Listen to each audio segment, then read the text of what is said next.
പള്ളികൂദാശക്കാലം നാലാം ശനി. വിശുദ്ധ യോഹന്നാൻ എഴുതിയ സുവിശേഷം 12-ാം അധ്യായം 37 മുതൽ 43 വരെയുള്ള വാക്യങ്ങളുടെ വിശകലനം. യഹൂദരുടെ അവിശ്വാസം. ലോകത്തിന്റെ പ്രകാശമായിട്ടാണ് യേശു സ്വർഗത്തിൽ നിന്നും കടന്നു വന്നത്. പക്ഷേ പ്രകാശത്തേക്കാൾ മനുഷ്യൻ അന്ധകാരത്തെയാണ് സ്നേഹിച്ചത്.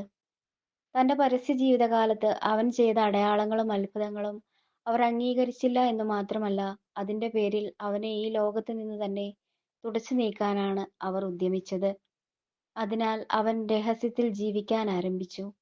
പരസ്യജീവിതം രഹസ്യജീവിതത്തിൽ അവസാനിപ്പിക്കേണ്ട ദുർഗതി. പരാജയത്തിന്റെ മൂർധന്യത്തിൽ അവൻ കുരിശിൽ ഉയർത്തപ്പെടുമ്പോൾ സകല മനുഷ്യരും അവനിലേക്ക് ആകർഷിക്കപ്പെടും. ആത്യന്തിക വിജയം അവൻ നേടും. ഇത് മോശ മുതലുള്ള സകല ദൈവമനുഷ്യരുടെയും ചരിത്രമാണ്. ദൈവത്തെ മറന്ന് കാളക്കുട്ടിയെ ആരാധിച്ചത് കണ്ടപ്പോൾ അവൻ ചോദിക്കുന്നുണ്ട്, കർത്താവ് നിങ്ങളുടെ മുൻപാകെ ഈജിപ്തിൽ വച്ച് ഫറവോയോടും അവന്റെ സേവകന്മാരോടും രാജ്യത്തോടും ചെയ്ത അടയാളങ്ങളും അത്ഭുതങ്ങളും നിങ്ങൾ കണ്ടുവല്ലോ.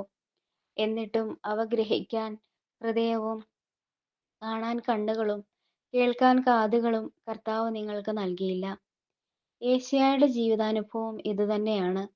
ദൈവം അവനെ കൊണ്ട് പറയിപ്പിക്കുന്നു, എന്റെ ജനം തങ്ങളുടെ കണ്ണുകൾ കൊണ്ട് കാണുകയും ഹൃദയം കൊണ്ട് ഗ്രഹിക്കുകയും അങ്ങനെ അവർ എന്നിലേക്ക് തിരിഞ്ഞ് ഞാൻ അവരെ സുഖപ്പെടുത്താതിരിക്കുന്നതിന് അവിടുന്ന് അവരുടെ കണ്ണുകളെ അന്ധമാക്കുകയും ഹൃദയത്തെ കഠിനമാക്കുകയും ചെയ്തു.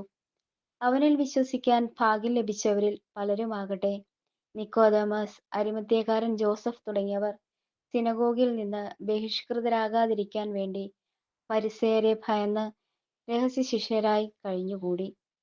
ഈശോയിൽ വിശ്വസിക്കുന്നവരെ സിനഗോഗിൽ നിന്നും പുറത്താക്കാൻ യഹൂദ നേതൃത്വം തീരുമാനിച്ചിരുന്നു. ദൈവത്തിൽ നിന്നുള്ള മഹത്വത്തേക്കാൾ മനുഷ്യരുടെ പ്രശംസ അവർ അഭിലഷിച്ചു.